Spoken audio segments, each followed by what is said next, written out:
says it, but I see it. And in certain other Sfarim, it's written that the Bedichua said the same thing. So it's of interest because the Bedichua and the Alter Rebbe were very faithful friends, you know that, very, very much so. And even later, when a lot of them, when I say a lot, when certain of the Talmidei Magid were turned against the Alter Rebbe, and they were very much against him. And so the Bedichua also couldn't go the whole way with the Alter Rebbe, but he never, Chas v'shalom, he remained the greatest Yedid, Neman. Yeah, and so on. That's one story.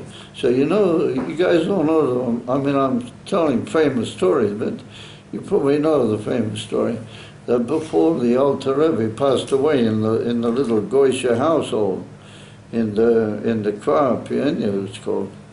There's a little Goyshe village, and he and the Mittler Rebbe wasn't there. You know that it was only the Alter Rebbe and the Tzemach Tzedek and the Alter Rebbe's family, his Rebbetzin and members of the family. The Mittler Rebbe wasn't there.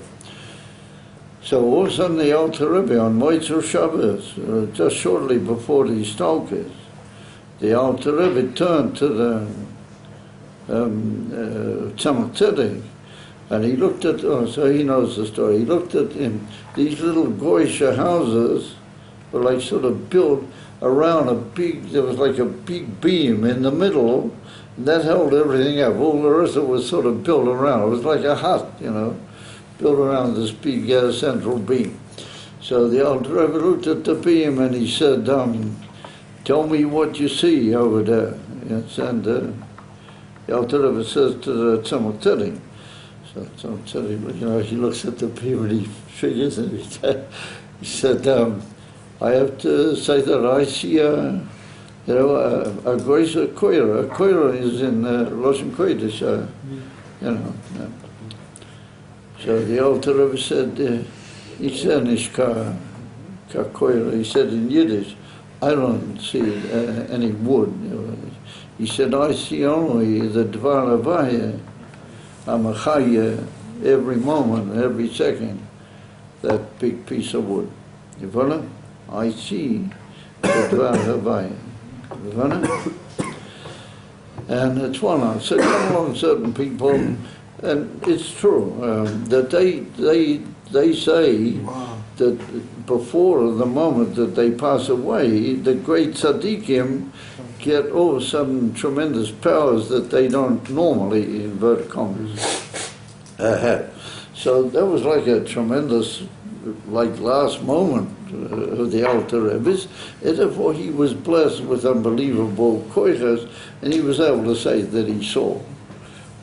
But I would like just to broaden the whole thing, based on what we said before, what he was holding by from the Magid. It would seem that that's like a theme in the Alter Rebbe, that you don't just take things as they are, even in a pneumistic way, but you see, you follow?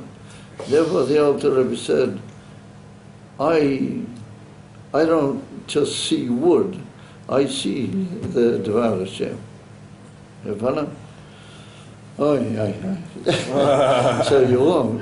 I was waiting for, I thought there would be a chorus that everybody said to me, it's written before it's in Shara Yichud, at the beginning of Perek Gimel, that the Alter Rebbe says that Ilo Nitna Reshus La'oyin.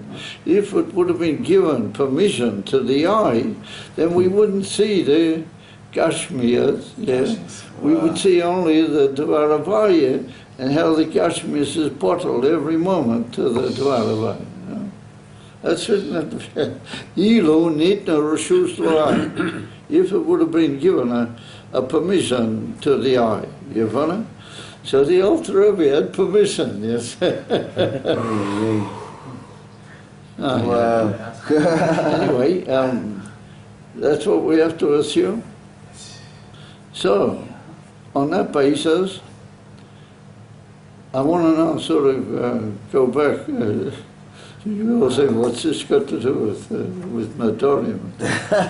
So I want to get back to what we were talking about. And that is now, let's examine for a moment,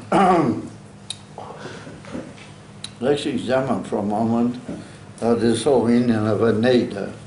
You know, why would a person want to make a neder? And what is the whole thing about?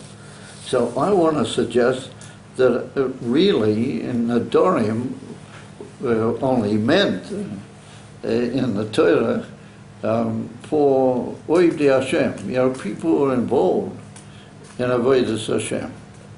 But there's two types of general service of Hashem.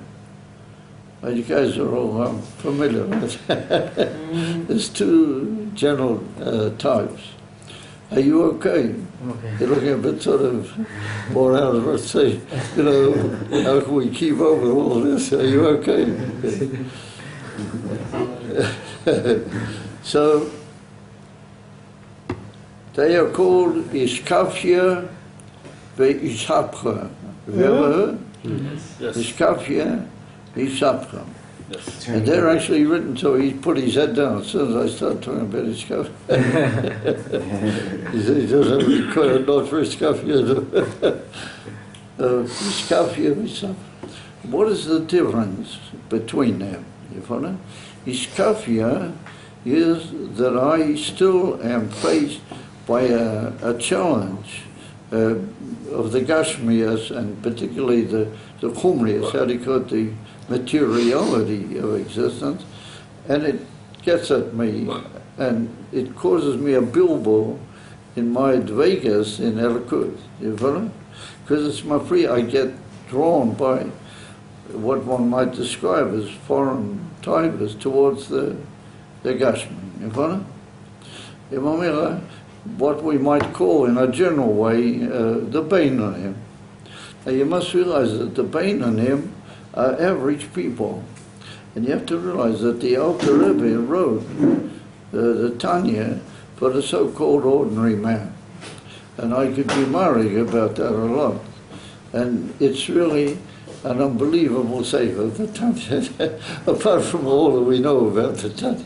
It just, on simple terms, it's a very amazing document.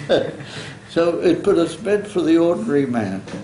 Yeah, and therefore he tells us, you know, the Beinani, even after he's done it in the most ideal possible way, and he's had Ahavas Hashem, and also yeah, he all of a sudden get, you know, you get the old, how do you call it, Cholol Asmoli, how do you call it, the old left ventricle with all the, you know, the scorpions and snakes and things over there, they all start giving their messages, and he gets them, you know.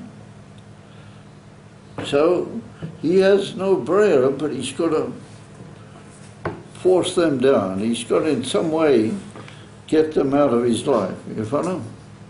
Oh, it's not that he has been reversed absolutely, that he doesn't feel it anymore, he pushes it down.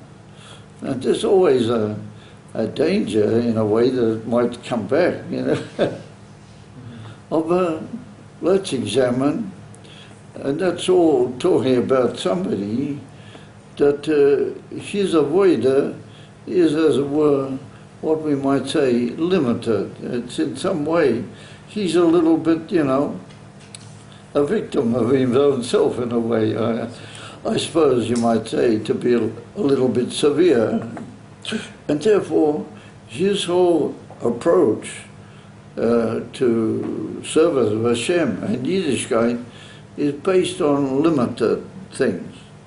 And that limitation is what we might call hasoga, if I don't understand it. And so he understands and he's into everything and he's stirred mentally very deeply and he has emotional arousal, but he's not able to really be distant from these things, you know, completely away from it. He's sort of, he's all the time fighting. So we might say that even klali has to do with the Sphira Sabina, you follow? Bina is on the one hand Shaitu Ishtav. On the other hand, it's a high level in Ishtav. It's a very high level. It's the second of the sphere. It's part of the Moichin, part of the Moyach, but it's not how the Moyach is really in absolute control. It's only, you know, as far as his understanding reaches. And therefore, his understanding says to him, listen, man, you have a problem with a certain inyan in your life which really bothers you. Yeah? And he says, yeah. So his Nefesh Elokis says to him, what is the problem? So he said, there's certain things that are mutar, and I get drawn into that. You know, even though I know it's at my understanding, and I work on my understanding, I know that that's not really the way to do it, and I'm really beyond it, but I get, you know, to use the expression, drawn in. You know, I just, even though I put a lot of effort into my avodah, and I've done everything, I get drawn. So therefore, his Nefesh Elokis says to him, you know what, man, let's make it forbidden. Let's get it out of your life altogether, and it'll be like something forbidden.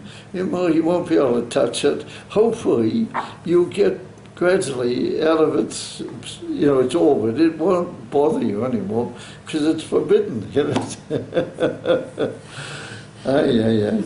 So comes along to Yerushalmi, the Talmud Yerushalmi, and it says that Dayecho b'mesho osrecha Torah, that you have to realize that whatever the Torah said is forbidden, that's enough. You don't have to come along and add new Isurim. So therefore, that Yerushalmi is not so in favor of Nadorim. He says, so what is the answer to that Yerushalmi? You're right. But this is a special case. You know, I have a special problem, and therefore I want to make a neder. How am I going to do that? How am I going to make it osa? It's not really osa. So it's a bit like the whole Indian chomatzon Pesach, you know, it's hanging around, and Teshuvah says you might just make a mistake if you leave it in the house. So that's one of the reasons, yeah, for Badika and Biur chomatzon.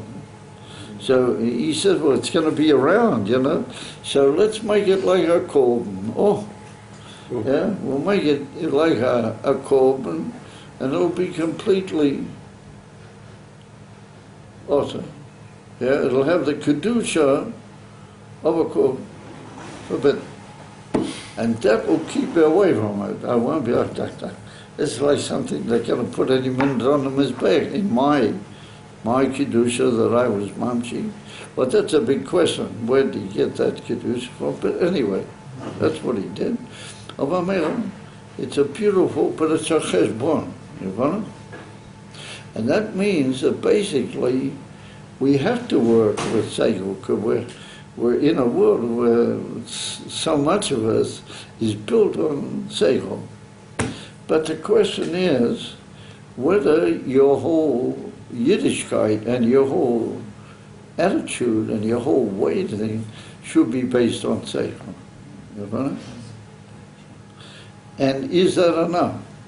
The devil comes along certain great Sorim, and they say that a neder is very courageous and very honest on the part of the person, and it's a very special power that the Torah gave us to make something like a korban that's not really a korban, but klali, yeah. You make it forbidden, but it's the Torah says itself later on in Sefer Dvarim, the less you make Nadorim, the healthier you'll be. You follow? It's better to make less Nadorim, because if Chas v'Sholem you're oiver than Neder, then it's not good. Yeah? And the Gemara says that if you're oiver a Neder, not only you get malchus, but you also, it's not good, it like brings bad things with it. So, you know, better to keep away from the Nadorim. But why? You know, so. Anyway, we have to say that there's some other way that you that you can get free of all these bilbulim. And you can become devoted to Hashem and to Torah and to everything, to the whole world, to everything, in a different way. And that is Moshe Rabbeinu's way. And Moshe Rabbeinu, his inyan is Zeh. You follow? Zeh. Zeh. And Rashi tells it. So it must have, like we said, something to do with this whole Nadorim business. Yeah. So what does Moshe Rabbeinu do? He says that he's a Chacham, and he's Amos a Chacham. He's going to be matir the neder. He's going to make it, completely. It's called Heter Nadorim, and the Mishnah says it's flying around in the air. It's a very high thing. To get at.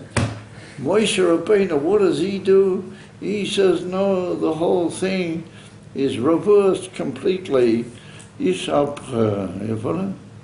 oh no, you don't have a thing which is also, and you keeping away from it. He said, that's all understanding, that's all based on, well, ultimately you're committed, mitzad yoseichel.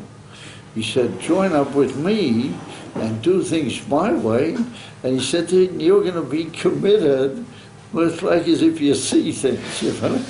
I'm going to introduce you into a whole new vista, and that's called Ishapcha.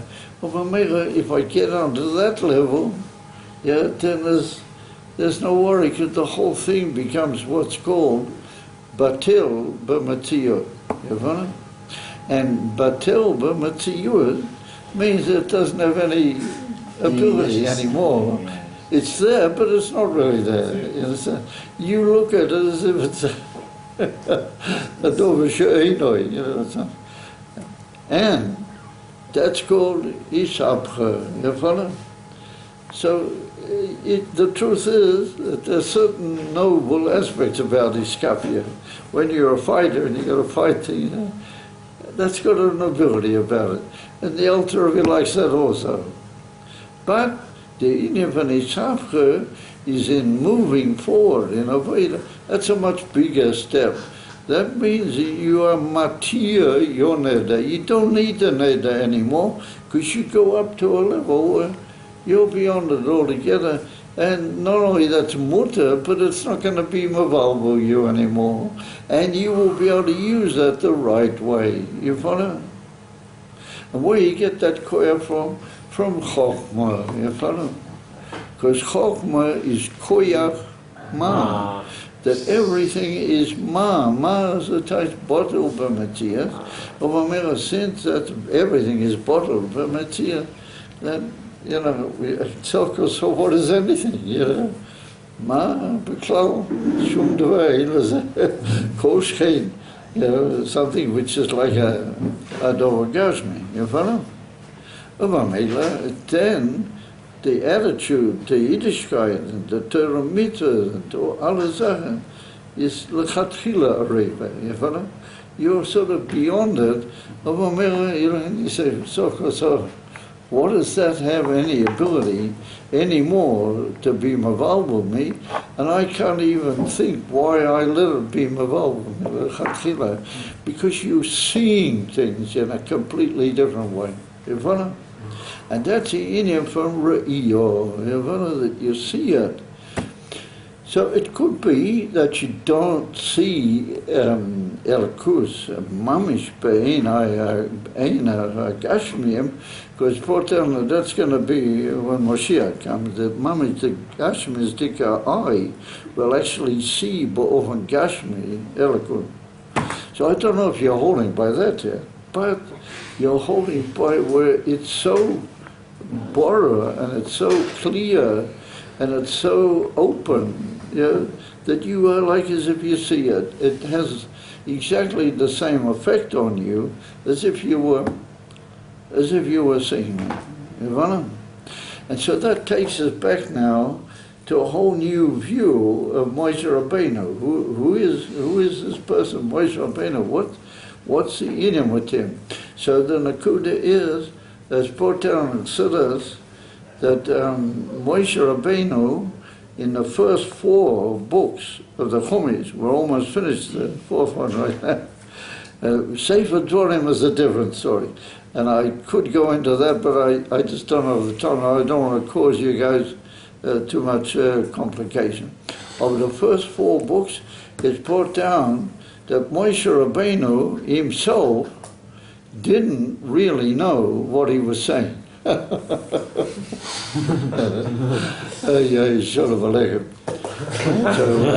he did. And Chas v'sholem to say he didn't know what he was saying. But he wasn't really mashing the whole thing. He didn't have a hasoga in what he was saying. He was just giving over Dvar Hashem, K'moishe Zeh. And Ad Kei Kach, the Rebbe Rashab brings in a couple of drushim. He brings a morsel of a funnel. You know what a funnel is? It's called in Lashon Kodesh a mashpeich.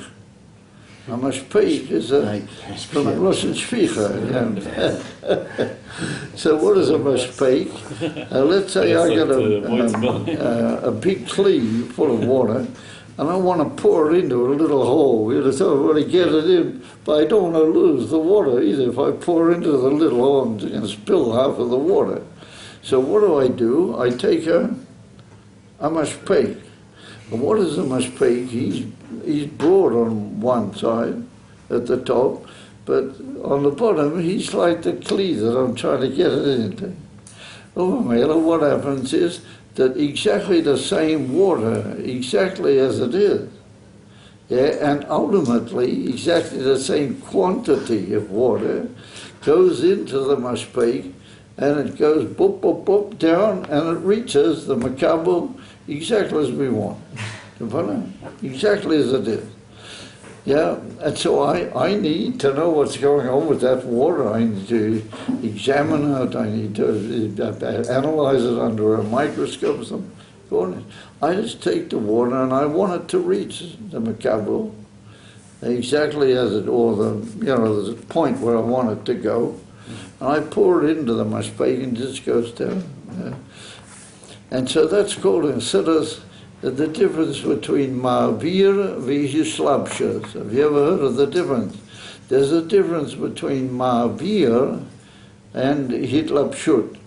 What ma'avir means that the thing just passes through certain madrigas in order to get to the lower madriga, which means that these intermediary madrigas have a certain effect, but not on the mahus of the inyan beklal. Only they just make it possible for it to go down to the makabel, but they don't really affect anything.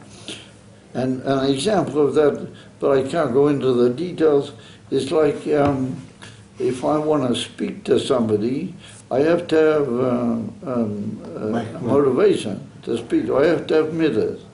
I have to like him or care about him or in some way want that he should listen to what I'm saying. If I don't have that, then I don't have it. I say, what do I need him for? You can't be bothered to use the expression. But the midas are only a ma'avir. They only just take over what I want to say. I'm not really interested in being mitlabesh in the midah. If I would be mitlabesh in the midah, then I would talk to him divrei ahava. I would talk to him about ahava. But I'm not talking to him about ahava. I want to give over here something else. That's called, and that's the difference between ma'avir and ishlabshah. You follow? Moshe Rabbeinu was ma'avir bilvad. He just had he caught the air to pour in to Moshe Rabbeinu at the top, and it just went down. All he did was just cause a certain symptom, klali, that it should be able to come down to the makabel. Or b'bli lagat in the etzem pnimius adova. He didn't touch what was going on in the etzem. He just made it possible. And not because he was so, the Gemara says he was human, or at least partly human. Yeah, he was Elokim Milmaila.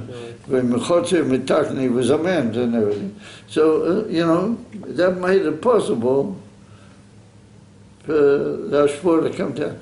But he didn't interfere with the Hashpur, you follow? He was just a mashpeh.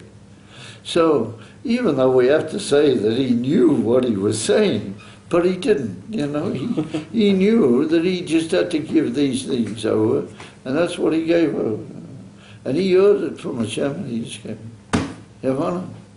All the other Nevi'im, they, as it were, heard what Hashem said, and they, to use the expression, stewed it over, and it was sort of, in a certain way, mitatzim with them, and then they gave it over.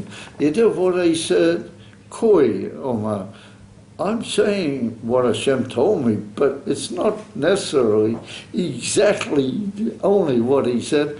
I'm giving it over because I want you guys to really cut this, you know. Moshe Rabbeinu, he just gave over what I said. Except for Sefer Dvarim. So, and therefore it's written that Moshe Rabbeinu had a soger in what he said, Mipi Atzmoi.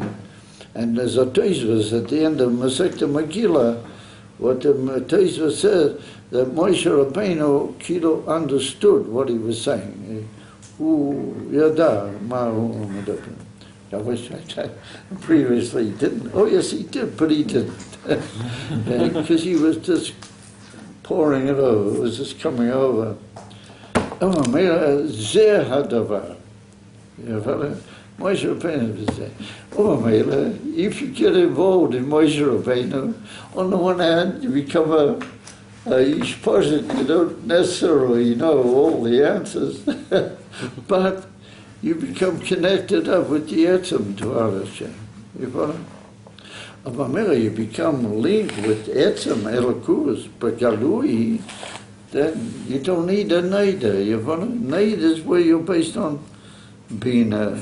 And therefore it's written a lesson in Chazal, it's in a Medrash.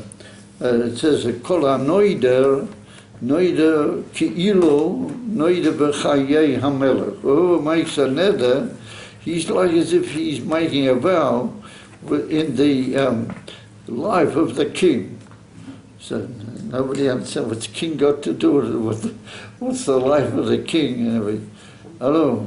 Give him a push.